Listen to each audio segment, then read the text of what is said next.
All right. What's up, everybody? My people, Manhattan, the Bronx, Queens, all the Staten Island, my homeboro, Brooklyn. Back at another video, and I'm gonna do this video on, to me, probably the greatest dynasty in NFL history. That's the 1980s San Francisco 49ers. To me, they are. You know, if you said the 70s Steelers, I wouldn't really, I would disagree, but I wouldn't argue with you. If you said the early 90s Cowboys, wouldn't argue with you. You said the Patriots the last 20 years, wouldn't argue with you. You said Lombardi's Packers, wouldn't argue with you. But to me, this team is the greatest dynasty. The 80s Niners are the greatest dynasty team. Okay, you know, they won 4 Super Bowls in the 80s. You know, they had the highest winning percentage of any team in that decade. They only missed the playoffs once, and that was in 1982, the strike year. And they all the Super Bowls, other than, you know, the one against Cincinnati, they won in pretty much dominating fashion. Beat up on the Cincinnati Bengals in 81, beat the Dolphins 38-16, beat the Broncos, beat the living shit out of them 55-10. Of course, this is the beginning of the Niners dynasty, the catch. 81, they were 13-3. They had Joe Montana, Dwight Clark, Ronnie Lott, pass rusher Fred Dean. God rest Dwight Clark's soul. And they defeated the Cincinnati Bengals in the Pontiac Silverdome. Got the hiccups. Here's Jones, Super Bowl 23. Okay, the reason why I put the 49ers number, because they invented the West Coast offense, which is still being ran by teams to this day. Still, to this day. You know, the 80s 49, everybody's running the West Coast offense, and they also invented the statistic yards after catch. Because, you know, Jerry Rice and John Taylor especially, they would catch a little slant routes that would normally go for 5 yards and turn them into 80-yard touchdowns, 70-yard touchdowns, 50-yard touchdowns. Okay? And that speaks to the greatness of Jerry Rice and John Taylor as well. But especially Jerry. Obviously, see him here in Super Bowl 23 after catching the touchdown. Got his hands up prematurely. And the Broncos behind him aren't too happy. You know, and then in the late 80s, they get Charles Haley.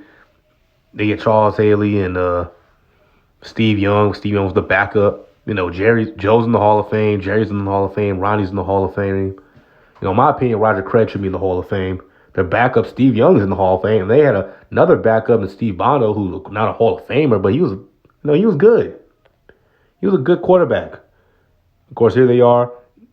Here's the record in 81 and 82. They beat the Bengals 26-21.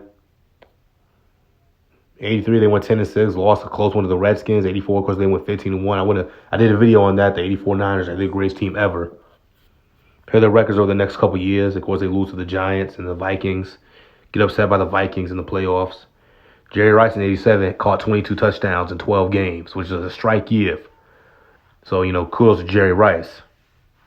Because here they are in 88, and Jerry's legendary performance, which I did a video on. Joe and Jerry's performance in Super Bowl 23. 89, the 89 Niners are arguably the greatest team ever. 14-2. Talent-wise, they were top to bottom. You know, blew out the Vikings, blew out the Rams, blew out the Broncos. Like I said, okay, now here's Steve Young in 94. Now, of course, like the 90s 49ers team, part of the 80s Dynasty team, no. Because by then, Bill Walsh, Joe Montana, Roger Craig, and Ronnie Lott were gone. The only guys that really left from the 80s, and Charles Haley was gone as well. He went to the Cowboys, their rival in the 90s. Big rival. But the only guys left were really Jerry, Brent Jones, the tight end, and John Taylor. Everybody else, Steve Young, Ricky Waters, William Floyd, the fullback. They had Richard Dent, Ricky Jackson, who were older but still serviceable vets. Of course, they had Prime Time in 94, Merton Hanks, Eric Davis, Tim McDonald, you know.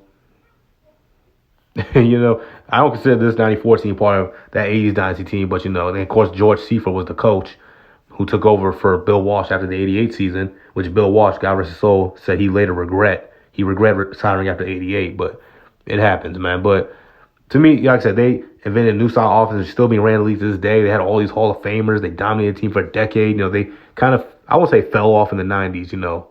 The end of the 80s Niners was in the 1990 NFC Championship game when they lost to the New York Giants. 15-13 in the NFC Championship game.